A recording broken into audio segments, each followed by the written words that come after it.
girls can slide this way. Thank you. Casey, go put that up for us. Alright, I need your eyeballs up here so I know you're listening. Come on, Addie, hurry. Thank you. Alright, so we are going to talk a little bit about suffixes. Can anyone tell me what a suffix is? Does anybody know? Anna, what do you think a suffix might be? It's like some letters. It's letters that you say right in the back. Yeah, very good. Yeah, suffix goes at the end, right? So the suffix that we're going to talk about today is ly.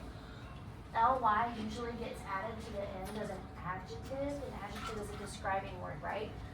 So if I put ly on the end of something, on the end of an adjective, it means in this way. So if I say that you did something bravely, how did you do it? Right. Oh, raise your hand. Who said that? It's okay, try not to worry. It's okay. You did it like very way. You did it brave, right? Like, Yeah. confidently did it Yeah. without being scared of Yeah. doing it. Yep, very good. Yeah, because that's what bravely means, right? If you did something thoughtfully, how does that mean that you did it? How did you do something if you did it thoughtfully, Kanan? It means like say like your friend was like kind of like hurt and you went over to him Mm-hmm. and you like pick him up and help him. Yeah, because thoughtfully describes how you did the action, right? So it says the suffix ly means in this way. It changes an adjective into an adverb that describes a verb. So if I say that something was done bravely or thoughtfully or obviously without the ly, it would just be an adjective, okay? When you put the ly at the end, it makes it an adverb because it describes how something was done, because a verb is like an action, right? It's an action word. So if it's an adverb, it's describing how it was done, okay? All right, does that make sense? Everybody got it? Y'all look like y'all are asleep. Wake up, guys. Sit up. Sit up. Sit up. All right. And then one more thing that I want to talk about really quick before we read our story again is the prefix un. Can anyone tell me what un means? If you put un at the beginning of a word, Addie? It means not. Very good. Who can give me an example of a word that has the prefix un at the beginning? Harmony. Unconfident. Yeah, which would mean what? Not confident. Very good. Harry? Unsafe. Good. What does that mean? You're not safe. You're not safe. Like unrelated. Unrelated, that means they're what? Not Not related. Very good. I'll take one more. Unbad. Say it one more time. Unbad. Yeah, what would that mean?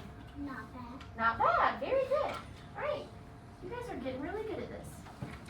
Moving on. Okay, so one thing that we've talked about since we came back from Christmas break is text features and graphic features. Does anyone remember what a text feature is? Scarlett. It's like it can be like something that gives like important information in words. Yeah, it uses words. You're very right. Exactly. That's exactly right. Okay, does anybody remember what a graphic feature is? Or can somebody give me an example, TJ? Like graphs. Say it one more time. Like graphs. Yeah, like a bar graph or a line graph. Very good, Mary. Like when you're reading a passage Mm-hmm. and like you see a picture on the side. Mm-hmm. Yeah, very good. That would be a graphic feature, right? Because text features, they present important parts of the text in a different way. So usually if you see some parts of the text like we've seen in our story that are bolded, or you guys like to call it slanted, but it's italicized, right? Or if you see a heading, which goes at the top usually, or a sidebar, which is off to the side, and then of course captions and bullets and numbered lists are all text features, okay? Text features have to do with words. You guys know this. We've drilled it into your head since you came back from Christmas. Graphic features are timelines, graphs, any kind of visual or picture or map, okay? I think you guys got that. Hey, pay attention, pay attention. Alright, so we are gonna read, did you get to read this last week with us, Henry? Or no? No. Okay, this is a cool story. Alright, so we are gonna read our story from last week. TJ the Siberian Cub. I need your eyes up here so I know you're listening, okay? Bugra, the Siberian tiger, was going to have a baby. The keepers at the Denver Zoo had already placed a video camera in her den, so Sit up, they guys. could check Sit on the up. mother Wake up. Sit tiger up. without disturbing her.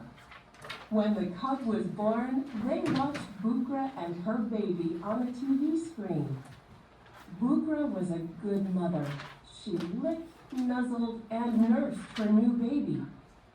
The cub, named TJ, weighed only 3 pounds and looked tiny next to his mother, who weighed 250 pounds. TJ's father, Matthew, was even bigger than Bugra. He weighed 350 pounds. TJ would have to gain a lot of weight to be as big as his father. Nuzzled. If one animal nuzzled another animal, it gently touched the animal with its nose and mouth.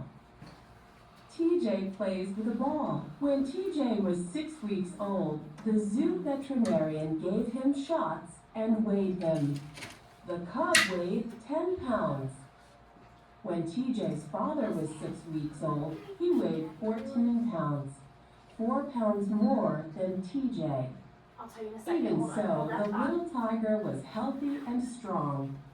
Sheila, the tiger keeper, question. had trouble holding him still while the vet examined him.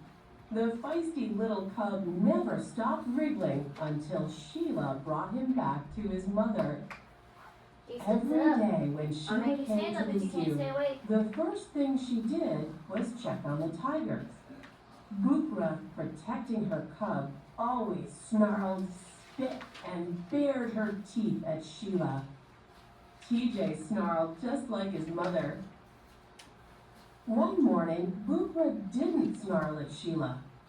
The mother tiger lay on her side, completely still. TJ was mewing and pushing his mother and trying to nurse, but Bugra didn't move. Without any warning, she had died. The zoo veterinarian examined Bugra and discovered she'd died from cancer. Now who would raise this special baby? Most of the time, mother tigers take care of their cubs alone. Matthew couldn't take care of his son. He didn't know how. Bared. If an animal bared its teeth, it showed them in an angry way. Can you show me without noise, without making noises, what does it mean to bare your teeth? Show me, let me see. Good job, guys. Alright, Claire asked me a really good question. She said, what about the vocabulary words for this story? And I actually wasn't going to talk about it today, Remington.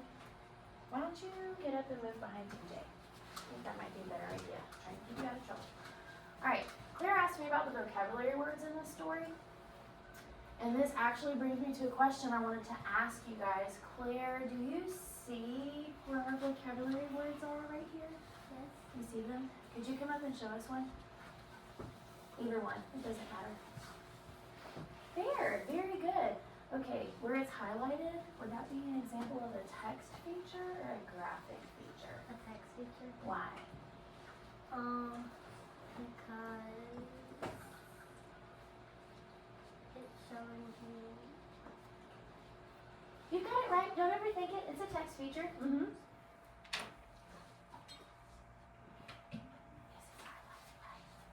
Yeah, it's highlighted, so we know it's a vocabulary word. And then down here, it has the word, and then it tells us the definition. Would this also be a text feature? Oh, this is a text feature, right? This definition right here, because it has to do with the words, right? Alright, who can show me a graphic feature on this page? Remington. Where he's playing with the ball? Yeah, very good. What about this caption? Would that be a text feature or a graphic feature? Looking for somebody I haven't heard from yet. Jake Hensley. Can you tell me if this is a text feature or a graphic feature right here? This caption that goes with the picture. Graphic.